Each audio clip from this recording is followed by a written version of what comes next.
Committee কর্তৃক আয়োজিত 36 বছর পর 35 বছর পর আয়োজিত আজকে এই নৌকা বাইচ অনুষ্ঠানের প্রধান ফাইনাল খেলা পর্বে উপস্থিত হতে পেরে অত্যন্ত আনন্দিত বোধ করছি।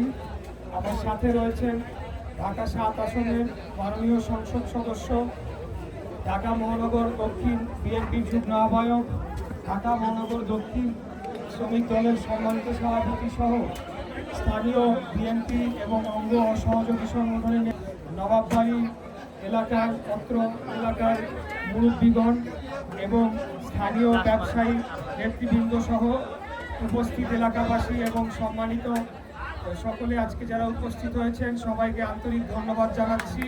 আমাকে এখানে প্রধান অতিথি করে আপনারা নিয়ে এসেছেন, এটা আমার জন্য একটি অত্যন্ত সৌভাগ্যের ব্যাপার যে এরকম আমি প্রধান অতিথি হিসেবে উপস্থিত হতে পেরেছি। আজকে এই সুন্দর অনুষ্ঠানটি উপভোগ করেছি। আমার একটু রাষ্ট্রীয় এবং অন্যান্য জরুরি কাজ থাকায় আমি একটু অনুষ্ঠান পুরোপুরি শেষ হওয়ার আগেই আমাকে চলে যেতে হচ্ছে।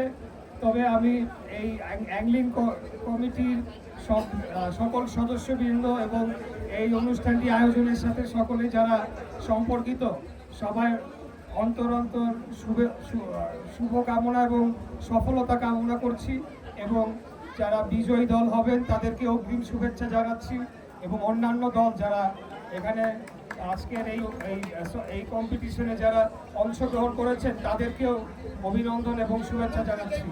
আপনারা সবাই ভালো থাকবেন ইনশাল্লাহ। আমি আপনাদের এলাকারই সন্তান, আপনাদের সংসদ সদস্য।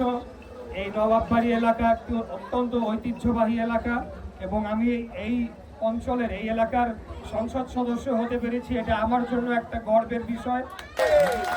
নবাববাড়ির ঐতিহ্য আমাদের সবাইকে গর্বিত করে। আপনারা এই ঐতিহ্য এবং এই কৃষ্টি এটিকে ধরে রাখবেন এবং আপনাদের এই ঐতিহ্যকে এগিয়ে নিয়ে যাওয়ার জন্য এই ধরনের আরও অনুষ্ঠান, আরও ঐতিহ্যবাহী যে সকল প্রোগ্রাম আছে এগুলো আপনারা সংগঠিত করবেন। আমি আপনাদেরকে সর্বাত্মকভাবে সহযোগিতা করব। আমাদের মাননীয় সংসদ সদস্য জনাব হামিদুর রহমান হামিদ, উনি তো সবসময় আপনাদের পাশে থাকেন। আমরা দুইজনে আপনাদের সাথে আছি, একসাথে আমরা এই নবাববাড়ির ঐতিহ্যকে আরো প্রস্ফুটিত করার জন্য ভবিষ্যতে কাজ করে যাব। সবাই ভালো থাকবেন। খোদা হাফেজ। বাংলাদেশ জিন্দাবাদ। ধন্যবাদ।